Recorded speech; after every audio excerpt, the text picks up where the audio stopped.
Oke, student semuanya. Jadi tadi Ibu sudah menjelaskan beberapa bagian dari naratif teks. Yang pertama tadi Ibu sudah jelaskan pengertian dari naratif teks, jenis-jenis naratif teks. Nah, jenis-jenisnya tadi ada beberapa, seperti yang sudah kita bahas tadi. Terus ada juga strukturnya dan ciri-cirinya.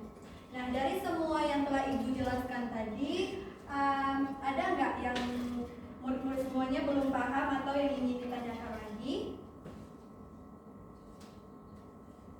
Yes, Ya, silakan Nanda.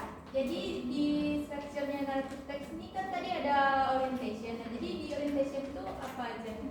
Nah, ya benar sekali. Nah, di bagian structure ini kan ada orientation. Nah, di bagian orientation ini, ya ini tuh sama dengan pengenalan awal ceritanya.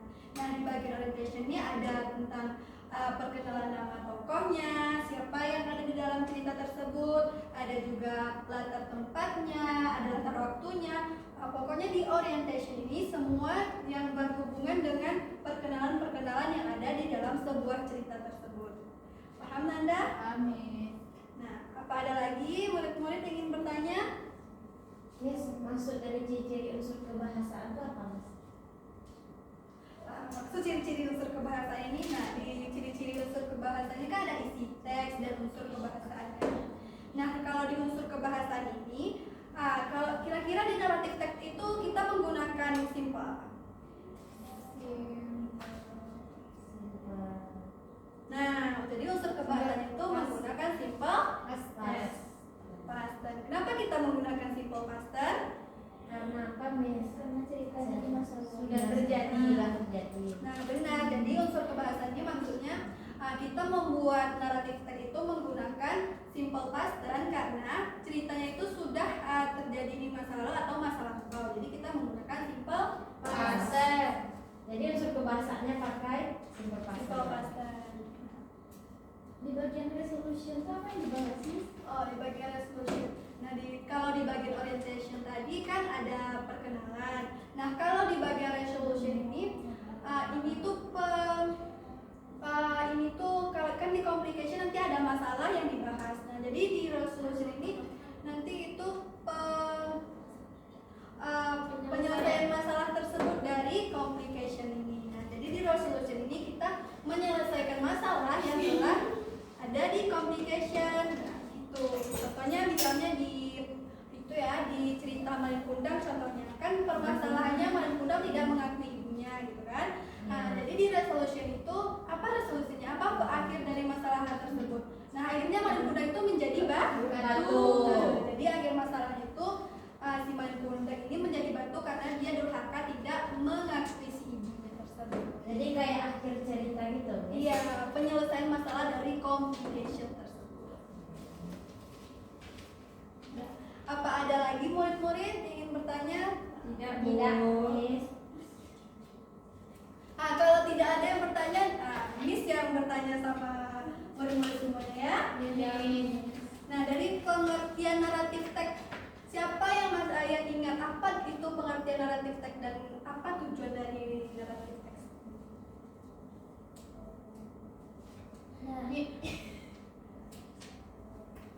Tadi kan Miss sudah jelasin pengertian dari narrative text. Nah, jadi yang saya tangkap narrative text itu cerita yang untuk menghibur pembacanya gitu, Miss. Ya benar Nanda. Jadi naratif teks ini adalah teks yang dibuat itu bukan nyata ya, tapi fiksi berdasarkan khayalan saja. Nah, naratif teks ini juga benar yang dikatakan Nanda tadi apa? Untuk menghibur Untuk pembaca. entertain atau menghibur si pembaca saja, tidak jadi ini hanya untuk hiburan semata. Nah, dari semua jenis-jenis naratif teks ini ada yang masih ragu atau yang masih bingung? Ini kan banyak nih, ada yang masih bingung nggak sama apa yang misalnya contohnya atau pengertiannya gitu, apa yang dibahas? Miss, klasik itu, Miss? Klasik. Jadi di bagian yang klasik ini, cerita klasik itu yaitu menceritakan cerita kuno, misalnya yang dahulu-dahulu, misalnya seperti wayang. Nah, itu tuh klasik tuh. Jadi tuh kalau di bagian yang klasik ini jadi bagian klasik ini cerita yang kuno atau ceritanya itu yang terdahulu tapi masih dibahas sampai saat sekarang. Seperti misalnya contohnya wayang kan, wayang sekarang masih nggak kita lihat kan? Masih. Jadi wayang itu termasuk ke naratif teks yang bertipe klasik, contohnya wayang.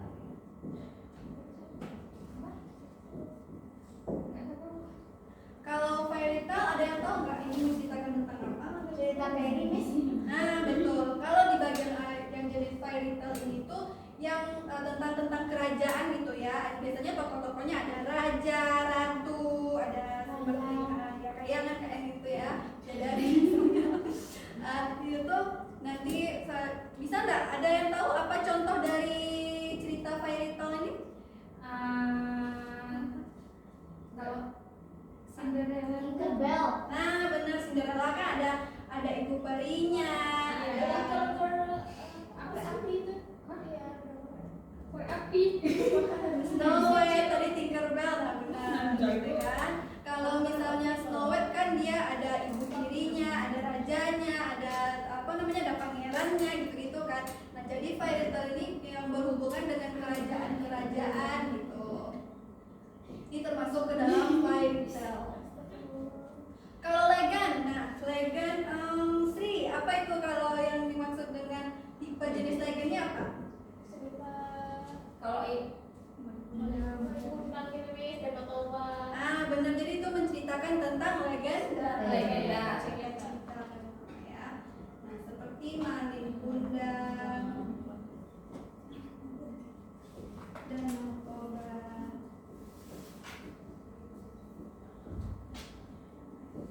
Kalau misteri, ada yang tahu nggak misteri itu menceritakan tentang apa?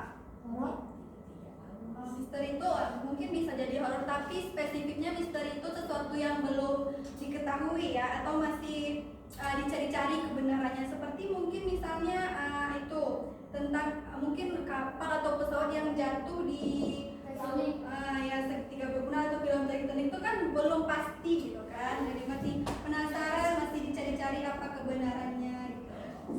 Itu masih menjadi misteri.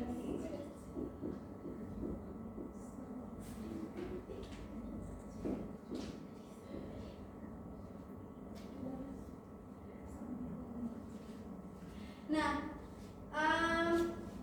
kalau dari bagian structure ini ada yang tahu nggak? Tadi kita sudah membahas resolution, sudah membahas orientation, dan tadi juga Miss sudah menyinggung sedikit bagian complication. Kira-kira bagian complication ini apa? Di bagian complication ini apa? Dinda? Puncak masalahnya, Miss. Puncak masalah. Nah, betul. Puncak masalah. Kalau kita mengambil misalnya cerita Malin Kundang, puncak masalahnya itu apa tadi? Ketika Malin dikutuk, Miss. Nah, ketika Malin dikutuk. Kalau cerita Snow White, kira-kira apa puncak masalahnya? Ketika Snow White Diracunin. Tertidur atau diracuni sama ibu tirinya ya? Diracuni oleh ibu.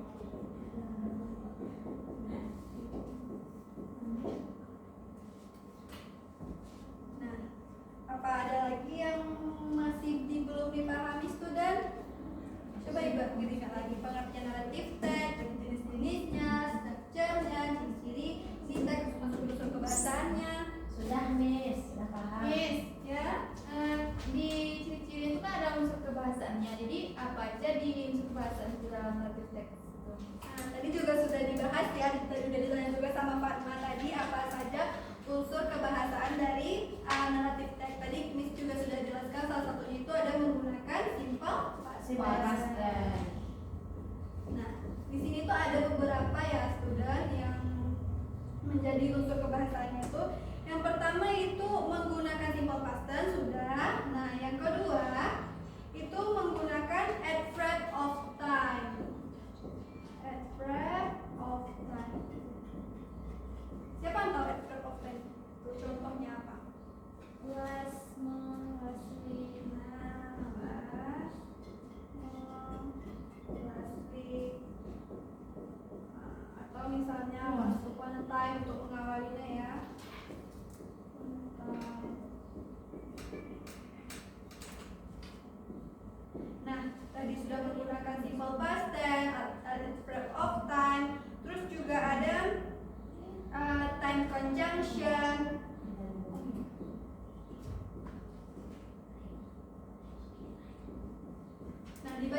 conjunction nih ada yang tahu contohnya apa?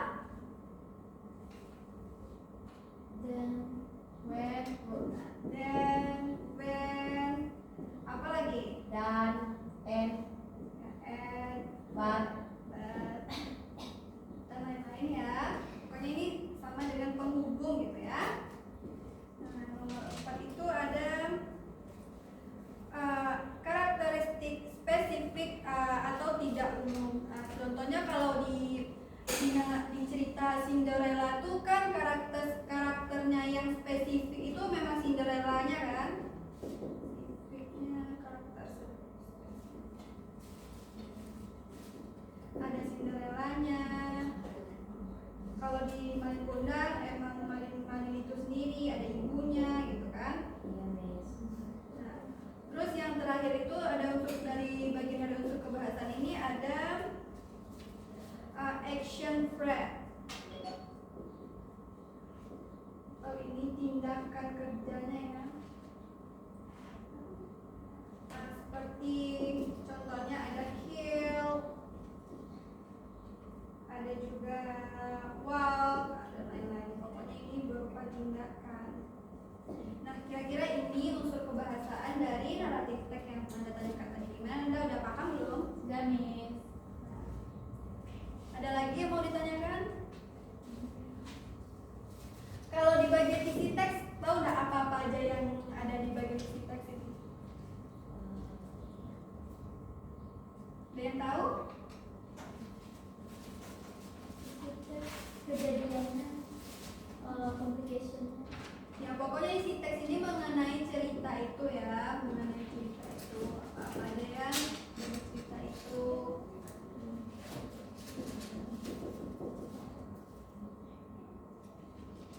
Pokoknya tentang kisahnya, apa yang terjadi, bagaimana alurnya, bagaimana penyelesaiannya, pokoknya segala sesuatu yang ada di dalam teks tersebut. Nah juga ada di bagian isi teks ini selain mengenai ceritanya ini juga tentang cerita yang dibuat tuh mempunyai kronologi gitu. Nah, kronologi atau urutan secara jelas. Contohnya misalnya Malin Kundang tadi, pertama dia kan karena dia miskin, ayahnya meninggal, lalu dia pergi merantau. jadi awal mula cerita Miss.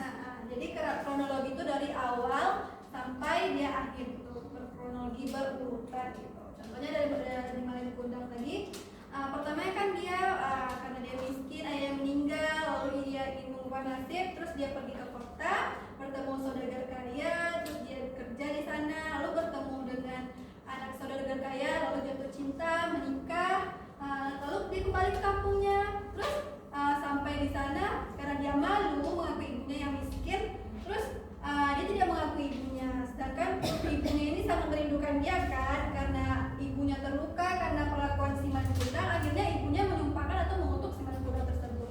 Terus Malin menjadi batu karena sumpah ibunya, dan akhirnya Malin meminta maaf akhirnya, tapi karena sudah terlambat, akhirnya si Malin menjadi batu. Dan sekarang kalau kita mau mengunjunginya, kita bisa lihat di pantai air manis di Padang. Sudah pernah ada yang ke sana? Sudah Miss. Kan itu sebagai bukti salah satu ya, contoh nyatanya seperti di pantai air manis Padang kita juga bisa melihat batu Malin Kundang tersebut kan. Nah, yang terakhir itu ada membuat suatu peristiwa yang di dalamnya terdapat konflik. Nah, pasti di saat kita membuat naratif teks itu adalah ada konfliknya kan. Seperti Malin Kundang tadi itu juga sudah disebutkan Indah tadi kan, ada konfliknya, dia tidak mengakui ibunya, terus dia dikutuk. Nah, itu konfliknya. Nah, yang bagian terakhir itu dari isi teks itu ada memiliki unsur-unsur pembentuk. Unsur-unsur pembentuknya. Jadi ketika kita membuat naratif teks itu pasti ada unsur-unsur yang harus kita penuhi di dalam naratif teks tersebut, seperti temanya apa, terus tokohnya siapa, latarnya di mana, ceritanya apa, itulah, ini adalah termasuk ke dalam unsur-unsur dari sebuah isi teks. Nah, jadi ini yang isi teks itu jadi ada beberapa unsur-unsurnya itu mengenai peristiwa tersebut, harus ada kronologinya, harus ada konfliknya. Nah, jadi itu semua dari ciri-ciri, ada isi teks, ada unsur kebahasaan. Dan ngerti semuanya? Damis. Nah, jadi hanya sekian saja pelajarannya. Nah, terima kasih untuk semua yang berpartisipasi. Assalamualaikum warahmatullahi wabarakatuh. Waalaikumsalam.